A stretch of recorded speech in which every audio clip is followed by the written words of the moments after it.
Hello everyone, it's Kirti Sharma. Welcome Raghuvansh Convent School. Today we are studying about class 9 chapter 8 that is Reach for the Top यानी शिखर पर पहुंचने की कहानी. तो let's start our class. It is a story of Santosh Yadav जो कि एक ऐसी लेडी थी जिन्होंने अपनी लाइफ के स्ट्रगल्स को फेस करके एक बहुत ही अच्छा काम किया था. यानी वो माउंट एवरेस्ट पर चढ़ने वाली पहली सबसे कम एज की लेडी थी. तो उनके बारे में हम पढ़ते हैं. The only women in the world who has climbed at Mount Everest twice was born in a society where the birth of a son was regarded as a blessing and a daughter's though not considered a cure was not generally welcome. जो जो जिस lady के बारे में बात की जा रही है जो कि एक नहीं दो बार माउंट एवरेस्ट की चढ़ाई करके आई थी और वो ऐसे सोसाइटी में जन्म हुआ था उनका या ऐसी सोसाइटी में उनका बर्थ हुआ था जहाँ पर बेटों का पैदा होना बहुत ही बड़ा खुशियों का मौका माना जाता है और बेटियों का पैदा होना या बेटियों का जन्म होना वहाँ पर इतना ज़्यादा नहीं माना जाता है. बेटियों का जन्म होना वहाँ पर क्या है क्योर यानी अभिशाप के रूप में माना जाता था. वॉज नॉट जनरली वेलकम और वहाँ पर लोग क्या है इतनी आसानी से लड़कियों के लिए पैदा होना नहीं अच्छा मानते थे. When her mother was expecting Santosh a traveling holy man giving her his blessed assumed that she wanted a son, but to everyone's surprise that unborn child grandmother who was standing close by told him that they did not want a son. The holy man was also surprised. Nevertheless, he gave the requested blessed, and as destiny would have it the been blessing seemed to work. Santosh was born the sixth child in the family with 5 sons, a sister to 5 brothers. She was born in the small village of जोनियावान of Rewari district in Haryana. जहाँ पर हरियाणा जैसे क्षेत्र में जहाँ सिर्फ और सिर्फ लड़कों के होने की कामना की जाती थी. एक होली मैन यानी साधु जो थे वो वहाँ से निकल के जा रहे थे तब उन्होंने उस लेडी को देखा यानी संतोष की मदर को देखा और उन्होंने कहा कि उन्होंने ब्लेसिंग्स देते हुए कहा कि जो आपकी इच्छा है आप बेटा चाह रहे हो आपको बेटा हो जाए. तो वहीं पास में खड़ी हुई जो संतोष की ग्रैंड मदर यानी दादी माँ थी उन्होंने कहा कि हमें बेटा नहीं चाहिए हमें तो बेटी ही चाहिए. ये बात सुनकर कि आपकी बेटी होने का आशीर्वाद दीजिए. तो ये बात सुनकर जो मतलब होली मैन थे वो भी सरप्राइज हो गए. तो वो बोलते हैं ठीक है हम आपको आशीर्वाद देते हैं जो आपकी मनोकामना हो वो पूर्ण हो. और डेस्टिनी किस्मत का भी होना देखो उस घर में संतोष का जन्म हुआ जहाँ पहले से ही 5 बेटे थे और 5 भाइयों की इकलौती बहन कौन थी संतोष जो कि बहुत ही छोटे से गांव जोनियावार जो कि रेवाड़ी डिस्ट्रिक्ट में था उसमें पैदा हुई थी. The girl was given the name Santosh which means contentment. उस छोटी सी बच्ची का नाम क्या रखा गया उस छोटी सी बच्ची का नाम रखा गया संतोष. संतोष का मतलब होता है शांति रखना.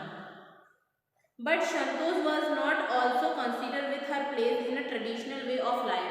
लेकिन संतोष शुरू से क्या चाहती थी कि वो जो पारंपरिक रीति रिवाज थे उनके अनुसार अपना जीवन जीना नहीं चाहती थी. She began live life on her own terms for the starting. वो शुरू से ही अपनी शर्तों के अनुसार अपना जीवन जीती थी. When other girls wore traditional Indian dress, Santosh preferred shorts. Looking back, she said, "Now, from the very beginning, I was quite determined that if I choose a correct and a rational path, the other around me had to be changed, not me."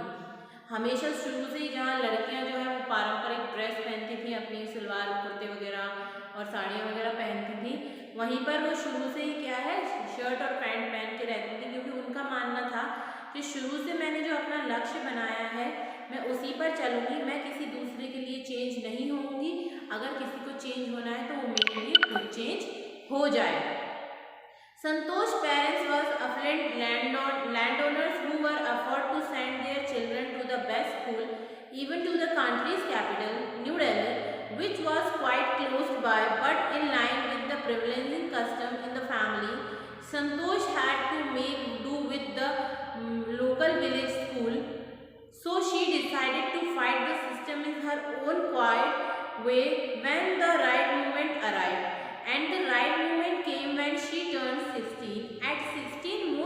girl in her village used to get married. Santosh was also under pressure from her parents to do the same. संतोष की जो माता पिता थे वो मतलब अच्छे खासे जमींदार थे, समृद्ध जमींदार थे, और वो अपने बच्चों को अपने कंट्री के कैपिटल यानी न्यू दिल्ली में अच्छे स्कूल में पढ़ाने के लिए भी सक्षम थे। लेकिन जो घर के पुराने रूढ़िवादी रीति रिवाज थे जिनके अनुसार संतोष को क्या करना पड़ा, गांव के ही स्कूल में पढ़ना पड़ा। उसी टाइम उन्होंने ये डिसाइड कर लिया था कि वो इस सिस्टम से लड़ेंगी, अपने हित के लिए लड़ेंगी, और वो सही समय आने पर अपने आप को प्रूव भी करके दिखाएंगी। तो ये सही समय कब आया, जब वो 16 साल की हो गई, क्योंकि मोस्टली उनके गांव में जो 16 साल की कोई लड़की हो जाती थी तो उनकी शादी कर देते थे। संतोष के ऊपर भी बहुत ज़्यादा पेरेंट्स का प्रेशर था कि वो भी शादी कर लें। Marriage in early and that was the last thing on her mind. तो वो कहती है कि इतनी जल्दी शादी मैं कभी नहीं करूँगी, मेरे मन में ये बात आ भी नहीं सकती। She threatened her parents that she would never marry if she did not get a proper education. She left home and got herself enrolled in a school in Delhi. तो वो अपने माता पिता से सीधे कह देती हैं कि अगर आपने मुझे शादी के लिए फोर्स किया, मैं शादी कभी नहीं करूँगी जब तक मेरी एजुकेशन पूरी तरीके से पूरी नहीं हो जाएगी, और अगर आप ये नहीं करोगे तो मैं घर छोड़ के दिल्ली चली जाऊँगी और मैं खुद ही अच्छे स्कूल में एडमिशन ले लूँगी। When her parents refused to pay for her education, तो उनके मम्मी पापा ने कह दिया कि ठीक है तुम चले जाओ, हम तुम्हें जाने के लिए, हम तुम्हारी एजुकेशन के लिए पैसा ही नहीं देंगे। She polished informed that of her plan to earn money by working part time to pay her school fees। तो वो कहती है ठीक है कोई ज़रूरत नहीं है, आप मेरी स्कूल की फ़ीस भी मत देना, मैं पार्ट टाइम जॉब करके अपने स्कूल की फ़ीस खुद ही भर लूँगी। Her parents then agreed to pay for her education।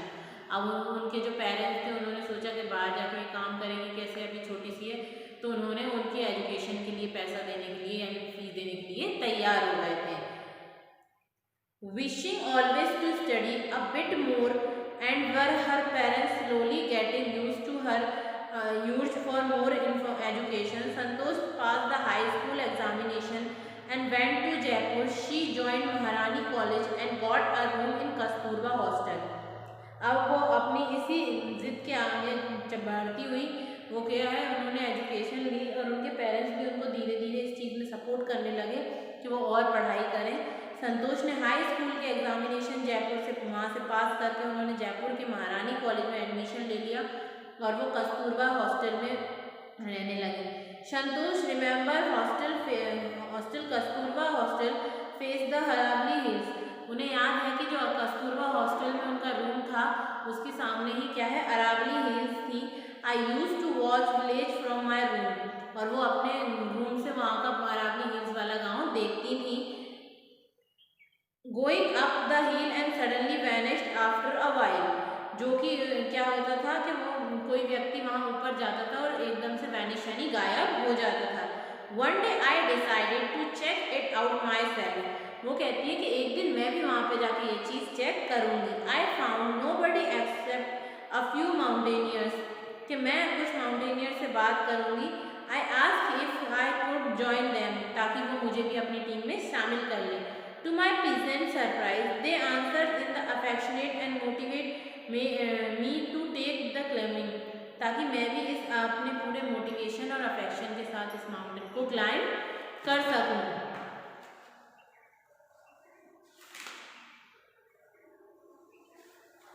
Then there was no looking back for the determination young girl।